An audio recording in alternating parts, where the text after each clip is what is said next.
Igbo makanu Igbo muluzem ọzọ ekenekwa m ọzọ.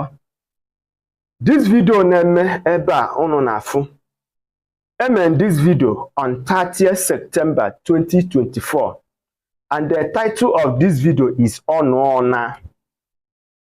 This video was made with the inspiration to help humanity and mankind at rise. Ka enwee ike ịzọta ndụ ụmụnna anyị, most especially ọtụtụ ụmụnna anyị nọ n'agbụ. This video bụ ihe eji were enyere mmadụ aka na ọ bụrụ na onye ahụ mana ọ na-agabiga ihe mmụọ dị iche iche.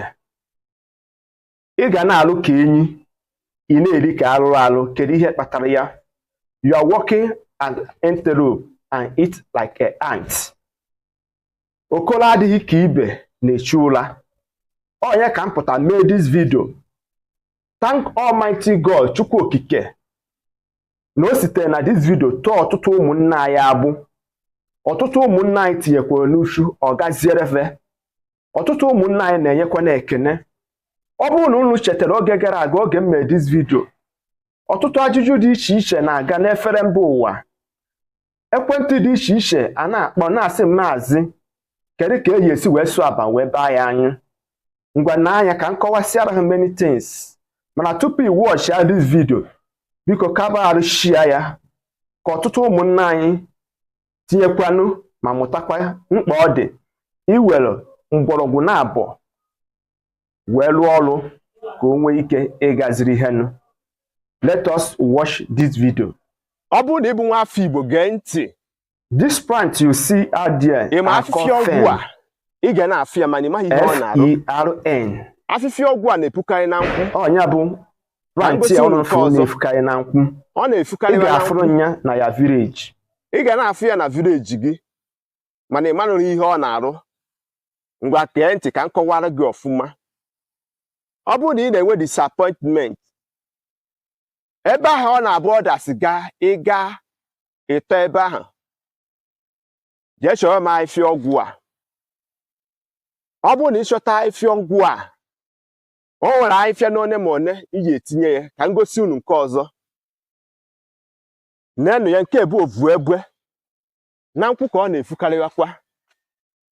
Ifu ha ovu egbe, chọrọ m osisi anụ na eve maọbụ ebelebe tree. Afịfịa na ịkpata ya ka m gosi unu ọzọkwa. Ịchọtara m touch and die. Afịfịa ọ na-abụ imetụ aka ọchịnwa, ọ na-enwe ogwu na-arụ. Iweta ya ịkpatara ya n'uju. Nke ọzọ dị ka ibe ya, ịchọrọ m okpete mmụọ. Okpete mmụọ. Onweghị onye amaghị osisi a na-akpọ okpete mmụọ. Ọ bụrụ na ị weta ya, then ihe ọzọ iji eje wetezi, ịchọ ose ọjị. Iweta ose ọjị, ịchọrọ m anụ a na-akpọ chameleon, ohumagana. Ụnụ ama ihe ohumagana na-arụ. Ihe eji ohumagana arụ erika. Iweta m ohumagana, echitara m akwụkwọ niile ngosiri unu. Ichita m akwụkwọ niile ngosiri unu. Ịnụarụ ya n'ọkụ. Ịnụcharụ ya n'ọkụ, igwe ya egwe, ọ dị powder form. Ịgbara ya na mkpọ. Ihe ọ bụla ị chọrọ ime, ikwubiere m okwu, your intention. Iteta ụra, iche ya n'anyanwụ, efunugharị nye enu. Anwụrụ ya na n'elu. Ị nwere ike itinye ya n'ude ị na-ete. Ị nwere ike itinye na perfume ị na-agba. Ị nwere ike itinye na mmiri ji awụ ahụ. Kwubiere m your intention. Gara m ebe ahụ ị na-eje. Ụzọ ahụ kpọchiri akpọchi, ọ ga-emepe. Maka na onye ju ogwugwu ọnwụara udo. Onye sịkwa na ọnwa anwụ anyị agbaa ya agbaa na nke ikpeazụ a. Onye rụọ ụka ọfụ n'anya. Onye kpatara ọtụtụ ndị dibịa ama ngosi gị mgbọrọgwụ a m chọrọ igosi gị nwa. Onye ka m sị na anyị bịara ka anyị zọọ ndụ. Ihe ha ekweghị omume na ndụ gị ga-ekwe omume. Ọ bụghị ihe niile ka iji eje na nke dibịa. Ọ bụghị ihe niile ka iji enye na nke pastọ ka o mere gị. O nwere ihe iji eme n'aka onwe gị. ọnya bụ ihe ndị gboo ji wee karịsịa anyị mma. Ndị gboo anaghị anọkọta gbaka jee jụrụ ese olesi na ihe ha esigo ike.